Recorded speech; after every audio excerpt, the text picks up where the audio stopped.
کربلا میں جہاں اور بیویوں کا نام آتا ہے وہیں پر ایک نام اور ہمیں ملتا ہے، اس بیوی کو دیلم کہا جاتا ہے۔ یہ بیوی جناب زہیر ابن قین کی زوجہ ہیں جو کربلا میں موجود تھی۔ ان کے لیے بیان کیا جاتا ہے ان کا جو کردار ہے،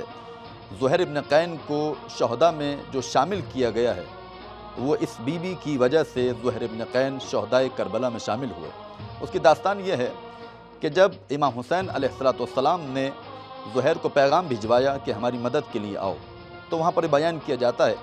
کہ ان کی زوجہ نے دیلم نے جب یہ دیکھا کہ زہیر کچھ تأمل اور فکر کر رہے ہیں تو فوراً سے انہوں نے اپنی زبان سے جملات جاری کیے کہ فرزند رسول تمہیں بلا رہا ہے اور تم سوچ رہے ہو۔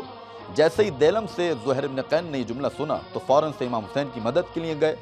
اور اس دیلم کی وجہ ہی سے زہیر ابن قین کو مقام نصیب ہوا کہ جہاں پر تمام شہدائے کربلا کو السلام علیکم یا اولیاء اللہ کہہ کر سلام کیا جاتا ہے، زیارت وارثہ میں جہاں دیگر شہداء پر امام جعفر صادق کے ذریعے سلام پیش کیا گیا ہے، وہیں پر